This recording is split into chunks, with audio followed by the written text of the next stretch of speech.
सिंदूरारुण विग्रहां त्रिनयनां माणिक्यमौलिस्फुरत्तारानायकशेखरां स्मितमुखीमापीनवक्षोरुहां पाणिभ्यामलिपूर्णरत्नचषकं रक्तोत्पलं बिभ्रतीं सौम्यां रत्नघटस्थरक्तचरणां ध्यायेत् परामम्बिकाम् अरुणां करुणातरङ्गिताक्षीं धृतपाशाङ्कुशपुष्पबाणचापाम् अणिमादिभिरावृता मयूखैः अहमित्येव विभावये भवानीं ध्यायेत् पद्मासनस्थां विकसितवदनां पद्मपत्रायताक्षीं हेमाभामपीतवस्त्रां करकलितलसद्धेमपद्मां वराङ्गीं सर्वालङ्कारयुक्तां सततमभयदां भक्तनम्रां भवानीं श्रीविद्यां शान्तमूर्तिं सकलसुरनुतां सर्वसम्पत्प्रदात्रीं नारायणी नमोस्तुते। ललिता सहस्रनाम सौभाग्य भास्कर भाष्य की श्रृंखला में हम भगवती के 926वें नाम तक का भाष्य देख चुके थे। इस क्रम में आज हम भगवती के 927 से 937वें नाम तक का भाष्य देखेंगे, माने कुल 11 नामों का भाष्य आज हम देखेंगे। तो इन 11 नामों का पाठ कर लेते हैं। 927 से 937वें नाम का पाठ है। स्तोत्र प्रिया स्तुतिमती श्रुति संस्तुत वैभवा मनस्विनी मानवती महेशी मंगलाकृतिः विश्वमाता जगद्धात्री विशालाक्षी विरागिणी। ये हमें 11 नाम अभी प्राप्त हैं। तो इसमें से 927वां नाम है स्तोत्र प्रिया। इस स्तोत्र प्रिया नाम का शाब्दिक अर्थ है स्तोत्र प्रिय हैं जिनको उनका नाम स्तोत्र प्रिया कहा जाता है।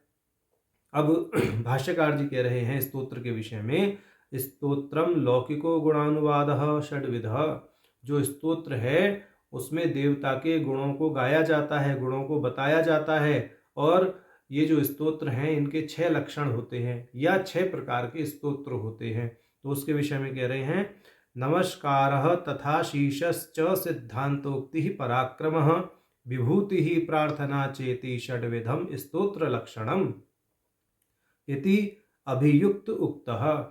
कि विद्वानों ने स्तोत्र के लक्षण जो 6 लक्षण बताए हैं वह इस प्रकार बताए हैं कि स्तोत्र का प्रथम लक्षण है कि उसमें नमस्कार किया जाता है देवता को, या देवता से आशीर्वाद की कामना की जाती है, या अपने संप्रदाय सम्मत सिद्धांत का उल्लेख किया जाता है, देवता के पराक्रम की उसमें गाथा गाई जाती है और देवता की विभूति का व्याख्यान स्तोत्र में किया जाता है और इसी के साथ देवता से प्रार्थना की जाती है। ये जो 6 लक्षण हैं यह स्तोत्र के होते हैं। पुनः दोहराते हैं, नमस्कार, आशीर्वाद, सिद्धांतोक्ति, पराक्रम, विभूति और प्रार्थना, ये 6 स्तोत्र के लक्षण हैं। अब भाष्यकार जी कह रहे हैं कि जो ललिता सहस्र नाम है इसमें जो भगवती के नाम आए हैं वो इन 6 लक्षणों से क्या है, संपूर्ण हैं।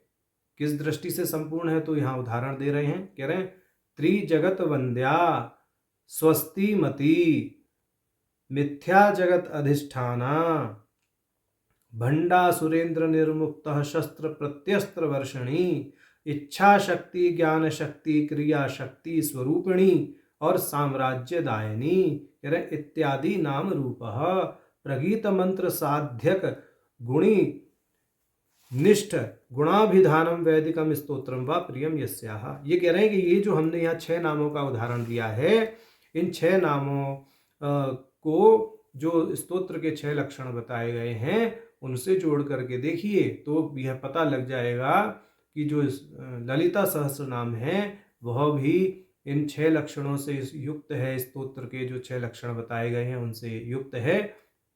और भाष्यकार जी के भाष्य में यह ध्वनित होता है कि जो ललिता सहस्र नाम स्तोत्र के पाठ से प्रसन्न होती हैं या ललिता सहस्र नाम स्तोत्र का पाठ प्रिय है जिनको, उनका नाम है स्तोत्र प्रिया। तो ये जो 6 नाम है इनमें त्रिजगत वंद्या, यह नमस्कारात्मक माने लक्षण को यहाँ पर बता रहा है। स्वस्ति मति, इस नाम से आशीर्वाद ध्वनित होता है। मिथ्या जगत अधिष्ठाना, इस नाम से सिद्धांतोक्ति अर्थात शाक्त संप्रदाय सम्मत सिद्धांत का उल्लेख यहाँ किया गया है। भंडा सुरेंद्र निर्मुक्त शस्त्र प्रत्यस्त्र वर्षणी, इस नाम से भगवती के पराक्रम को कहा गया है। इच्छा शक्ति, ज्ञान शक्ति, क्रिया शक्ति स्वरूपिणी, इस नाम से भगवती की विभूति को कहा गया है। और साम्राज्यदायिनी, इस नाम से भगवती से प्रार्थना की गई है। तो इस दृष्टि से अन्य अन्य नामों में भी इन 6 में से कोई ना कोई लक्षण तो अनुगत है ही, तो उस दृष्टि से समझना चाहिए। ऐसा भाष्यकार जी ने यहाँ पर माने उल्लेख किया है। तो ये जो 6 नाम हैं, नमस्कार आदि 6 स्तोत्र के जो लक्षण कहे गए हैं उनके प्रतीक हैं। अब आगे भाष्यकार जी ने एक पंक्ति में बोल दिया, वैदिकम स्तोत्रम वा प्रियम स्याः, के भगवती को ऐसे वैदिक स्तोत्र प्रिय हैं जिनमें प्रगीत मंत्र साध्य गुणी निष्ठ गुणाभिधानम, जिनमें देवता के गुणों का गान किया जाता है, जैसे श्री सूक्त हैं, पुरुष सूक्त हैं, इस तरह के स्तोत्र उन्हें प्रिय हैं। अब नई दृष्टि से स्तोत्र प्रिया नाम का भाष्य करते हुए भाष्यकार कहते हैं, स्तोत्री शब्दस्य पुं वद भावः, कि अगर स्तोत्री शब्द का जो है पुम भाव ले लें, माने उसे पुल्लिंग माने, तब इस प्रकार से भाष्य करें, देवा मनुष्याः पितरो असुराश्च आपः पदवाच्य, कि स्तोत्र अप इस तरह से लिया ना, तो स्तोत्र प्रिया में स्तोत्र अप रिया ऐसे करके, स्तोत्र अप रिया ऐसे संधि विच्छेद किया है।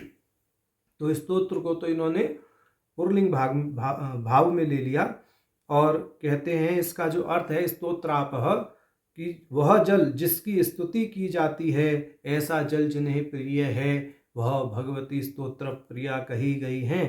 कहते हैं देवा मनुष्याः पितरो असुराश्च आप पद वाच्याः, और आप पद से देवता, पितर, मनुष्य और असुर ये कहे जाते हैं। माने ये जो 4 प्रकार के जल बताए गए हैं। अब आगे कह रहे हैं, तानी वा एतानि चत्वारि अंभांसीति श्रुते है, ये छांदोग्य उपनिषद 5:3-3 की श्रुति है कि ये जल 4 प्रकार के हैं। और इसके आगे बोल रहे हैं, पंचम आहुतिमाप आपः पुरुष वचसो भवन्तु इति श्रुताव पापमेव मनुष्यादि रूपतया परिणत्वात् उक्तेश्च। तो ये कह रहे हैं कि 5वीं आहुति के हवन करने पर जो आप है, यानी सोम घृतादि रस, इसका लक्ष्य तो कुछ और है, ठीक है, वह पुरुष संज्ञक हो जाता है, अर्थात मनुष्य आदि रूप को प्राप्त हो जाता है।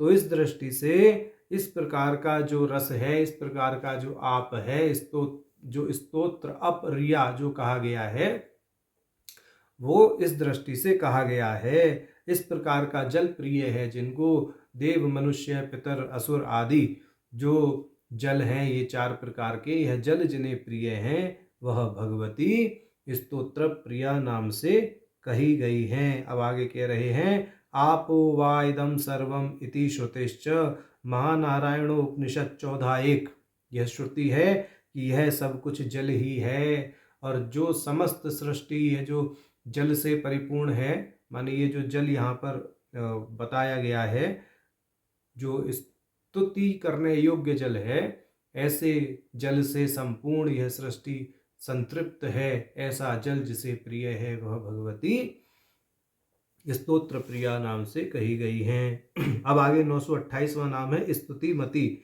स्तुतिमती का अर्थ है स्तोत्र, अर्थात स्तुति को स्वीकार जो करती हैं, माने उन्हें प्रिय है तभी तो वो स्वीकार करती हैं। तो इसी क्रम में स्तोत्र प्रिया के बाद में स्तुतिमती यह नाम कहा गया है।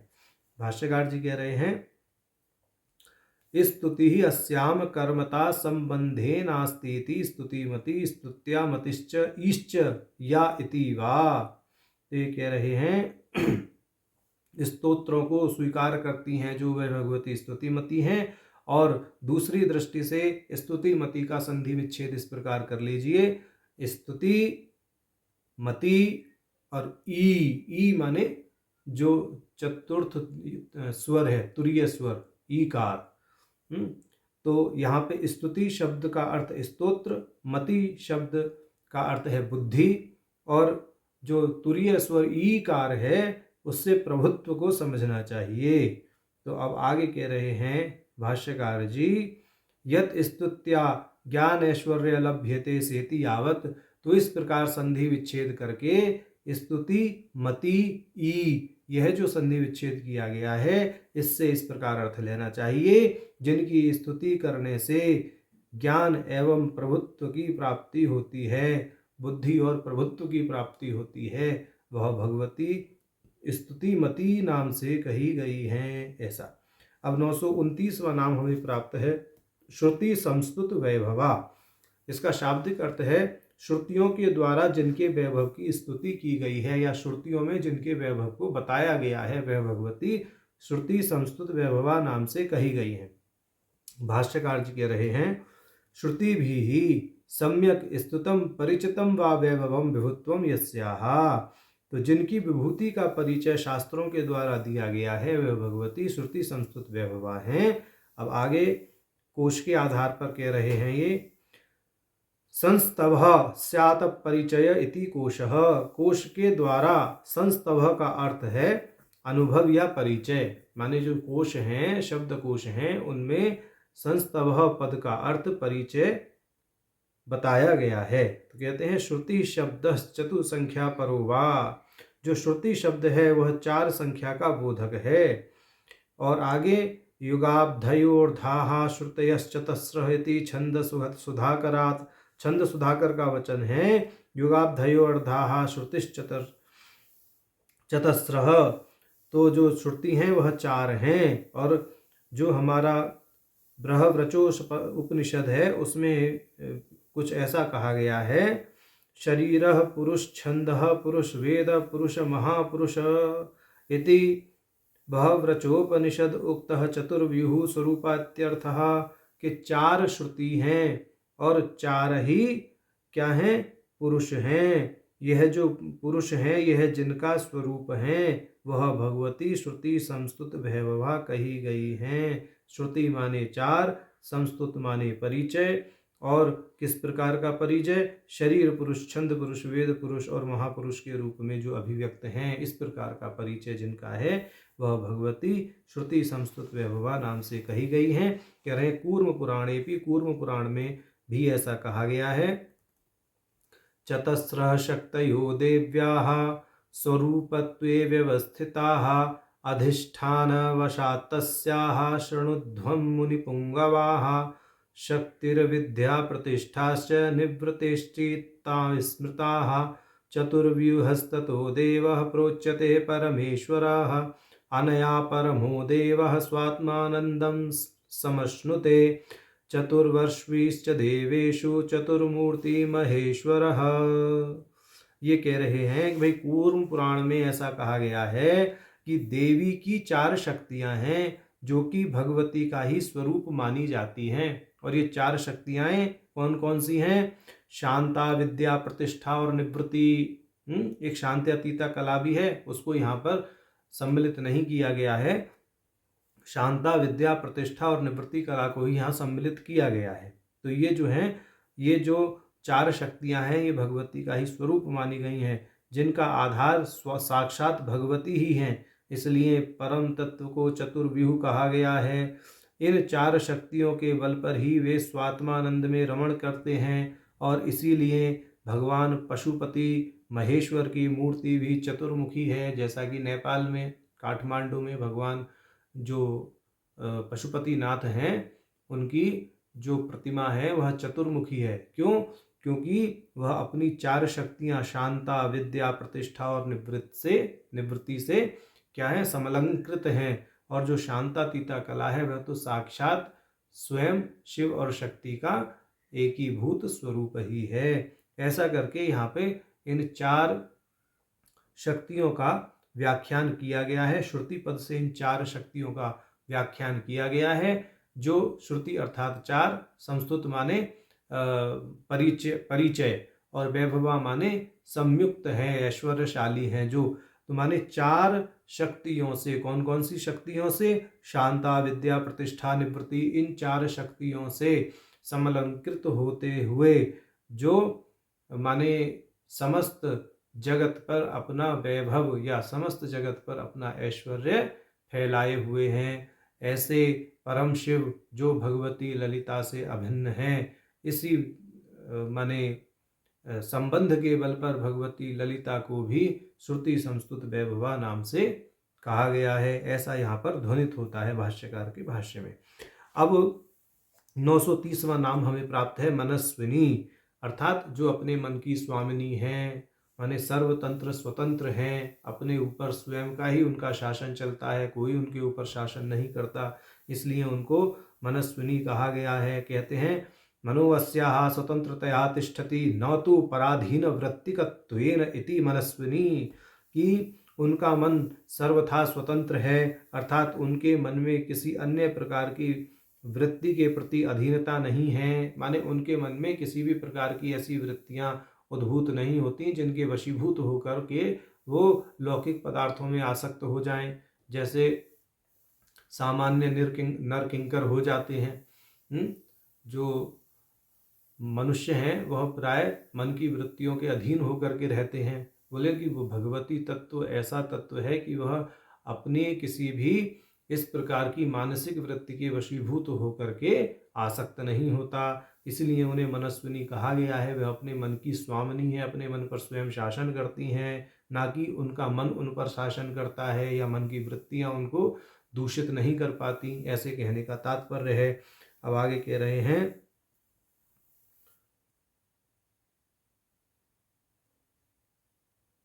अस्माया मेधास्रजो विनीहि, तो ये कह रहे हैं कि बुद्धि का आधार भी वही है। मेधास्रजो विनीहि माने जो मेधा है, बुद्धि है, उसका आधार होने के नाते भी वह मनुस्विनी है, क्योंकि मन से सूक्ष्म बुद्धि है, बुद्धि के द्वारा मन पर नियंत्रण किया जाता है, इसलिए वह बुद्धि का आधार होने के नाते मन पर शासन करती हैं। ऐसा यहाँ पर भाष्यकार जी ने मनस्विनी नाम का भाष्य प्रस्तुत किया है। अब 931वां नाम हमें प्राप्त है मानवती। मानवती का अर्थ है स्वाभिमान से संपन्न है जो, वह मानवती कही गई हैं। भाष्यकार जी भाष्य करते हुए कहते हैं मानः चित्तः समुन्नतिरादरणं वा प्रियापराध सूचिका चेष्टा वा प्रमाणम वा प्रमिति वार अस्यामिति मानवती। ये कह रहे हैं मान का अर्थ अनेक प्रकार से लिया जाता है, जिसमें भाष्यकार जी ने यहाँ पहला अर्थ बताया है चित्तन, जो चित्त और मन की उच्च अवस्था, माने चित्त का उत्कर्ष या मन की उच्च अवस्था, जहाँ पर मन वृत्तियों में, माने जो स्थूल वृत्तियां हैं या सूक्ष्म वृत्तियां हैं, किसी भी प्रकार की वृत्तियों में माने आपलिप्त ना हो करके साक्षात ब्रह्म वृत्ति में तल्लीन रहे, और इसी प्रकार से चित्त का भी माने इसी प्रकार चित्त की भी स्थिति हो कि माने चित्त भी भगवत चिंतन में, ब्रह्म चिंतन में तल्लीन रहे। एक उस अवस्था को मान अर्थ से कहा जाता है। दूसरा अर्थ है मान पद का आदर का भाव, समादर का भाव। तीसरा है अपराध को क्षमा करने की सूचक चेष्टा, कि माने किसी के अंदर किसी को क्षमा करने की जो चेष्टा है वह भी मान वृत्ति से कही गई है या मान पद से कही गई है। और चौथा अर्थ कर रहे हैं प्रमाणम, माने जो प्रमाण है वह भी मान पद से कहा जाता है, और प्रमिति ही वा, और प्रमिति को भी प्रमाण पद से कहा गया है। तो माने यह जो 5 प्रकार के अर्थ यहाँ बताए, मन और चित्त की उच्च अवस्था, आदर का भाव, अपराध को क्षमा करने की चेष्टा, प्रमाण और प्रमिति, इन 5 से समलंकृत हैं, जो इन 5 से युक्त हैं, जो वह भगवती मानवती कही गई हैं। ऐसा 931वें नाम का मानवती नाम का भाष्य भाष्यकार जी ने किया है। अब 932वां नाम हमें प्राप्त है महेशी।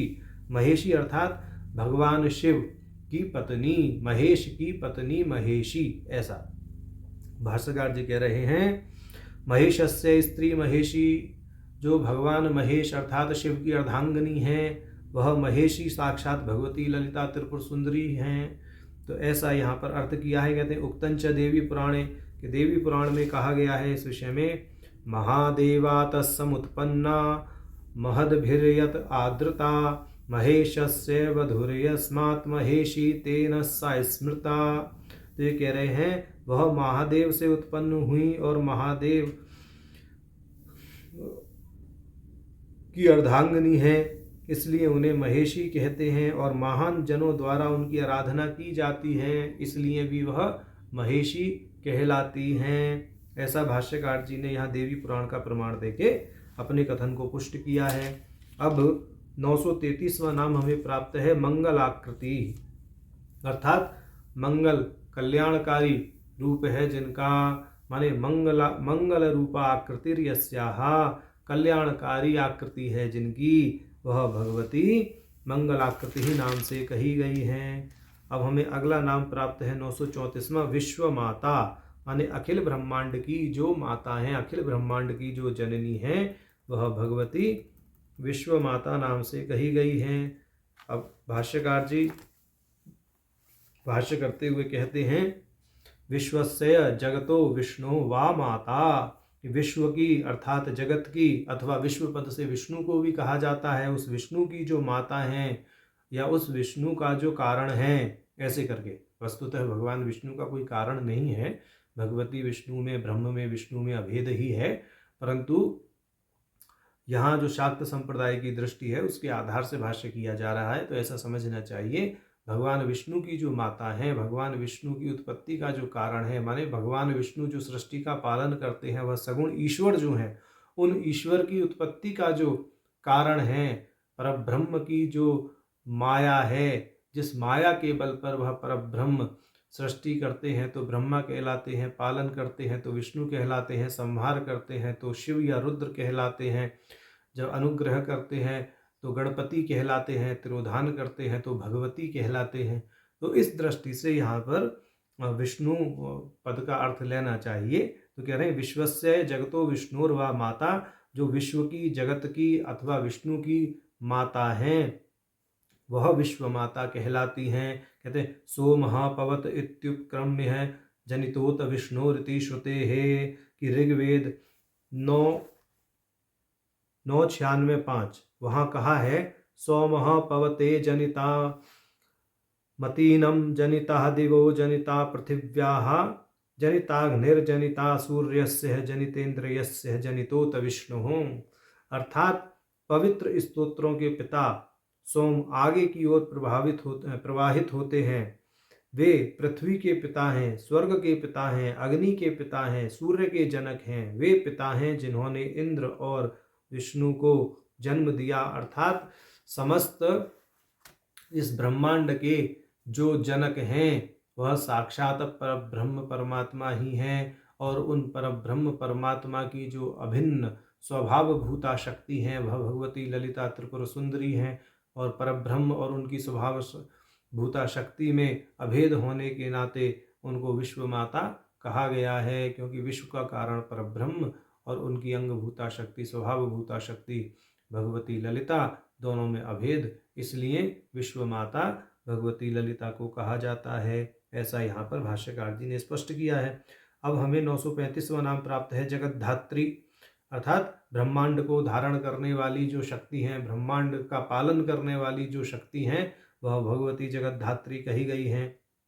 कह रहे हैं जगद्धत्ते भूरूपेण इति जगद्धात्री, जो आधार के रूप में, धरती के रूप में समस्त जगत का पालन करती हैं, समस्त जगत को धारण करती हैं, समस्त जगत को पोषण देती हैं, समस्त अन्न इस धरती से ही उत्पन्न होता है। जैसे धात्री के स्तन से दुग्ध बच्चा पीता है, उसी प्रकार से धरती के गर्भ से उत्पन्न होने वाले अन्न को खाकर सभी प्राणी पोषित होते हैं, पोषण प्राप्त करते हैं। इस दृष्टि से वह समस्त जगत को धारण करते हुए जगत का पालन करती हैं, इसलिए उन्हें जगद्धात्री कहा गया है, ऐसा समझना चाहिए।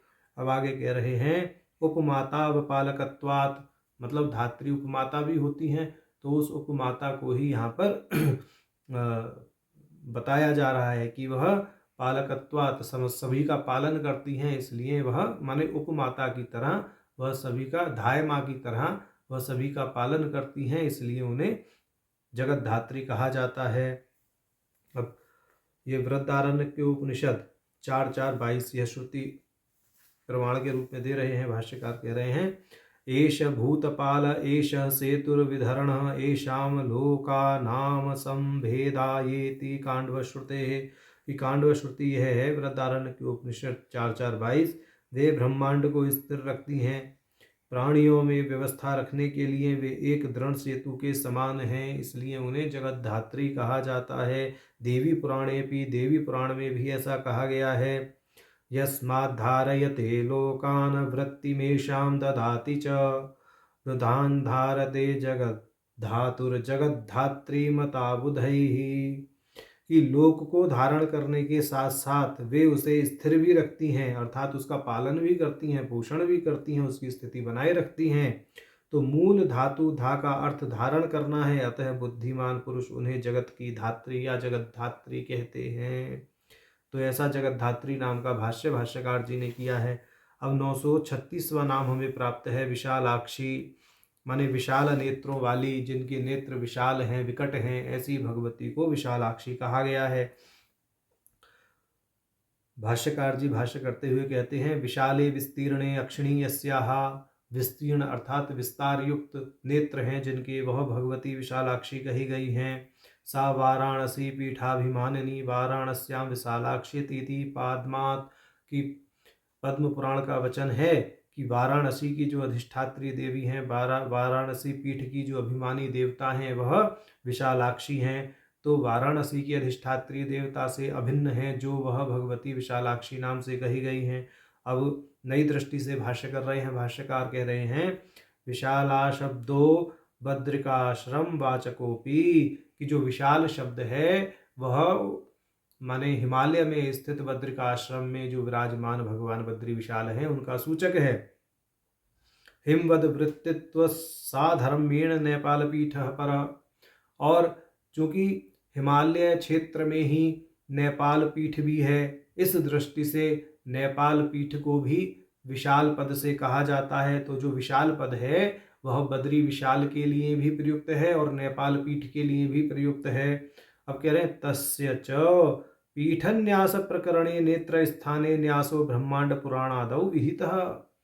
परंतु जो श्री विद्या संप्रदाय के अंतर्गत पीठन्यास किए जाते हैं, जैसा कि ब्रह्मांड पुराण आदि में भी उल्लिखित है, उन पीठन्यास के प्रकरण में दक्षिण नेत्र के स्थान में नेपाल पीठ का ही न्यास किया जाता है, बद्रिकाश्रम पीठ का न्यास नहीं किया जाता। तो चूंकि पीठन्यास के प्रकरण में श्री विद्या संप्रदाय के अंतर्गत नेत्र स्थान में, यानी जो दक्षिण नेत्र है उसमें नेपाल पीठ का स्थान किया जाता है, का न्यास किया जाता है, इसलिए यहाँ नेपाल पीठ परक अर्थ लेना ही ठीक है विशाल पद से, ना कि बद्रिकाश्रम क्षेत्र को लेना यहाँ पर उचित है। माने बद्रिकाश्रम क्षेत्र का अर्थ यहाँ ना लिया जाए, नेपाल पीठ ही यहाँ पर ग्रहण किया जाए विशाल पद से, ऐसा कहने का भाव है। तो ये कह रहे हैं, तेन विशाल पीठम एव अक्षी स्थानम यस्या इति वा। तो इस दृष्टि से जो नेपाल पीठ है वह नेपाल पीठ ही नेत्र स्थान है जिनका वह भगवती विशालाक्षी नाम से कही गई हैं, ऐसा अर्थ लेना चाहिए। तो ये 936वें नाम का भाष्य हुआ। अब अगला हमें 937वां नाम प्राप्त है विरागिणी। विरागिणी अर्थात जो वैराग्य संपन्न है, सर्वथा विरक्त हैं, चूंकि वह तो सब ही कुछ उत्पन्न करने में सक्षम हैं, वह जो चाहें वैसे पदार्थ की संरचना कर सकती हैं। तो जब वह सभी लौकिक पदार्थों का मूल कारण है तो उन्हें किसी पदार्थ की कामना भी क्या होगी, इसलिए वह सर्वथा विरक्त हैं, जगत प्रपंच से जो उत्तीर्ण हैं, ऐसी भगवती विरागिणी नाम से कही गई हैं। कि विरागो वैराग्यमस्यास्तीति विरागिणी, जो किसी भी विषय में आसक्त नहीं है, सर्व संपन्न होने के नाते वह विरक्त हैं, सर्वथा विरक्त हैं अर्थात आसक्त किसी चीज भी में भी नहीं है, वह भगवती विरागिणी नाम से कही गई हैं। तो आज हमने भगवती के 11 नाम देखे, 927 से 937वें नाम तक का भाष्य हमने देखा। नारायण।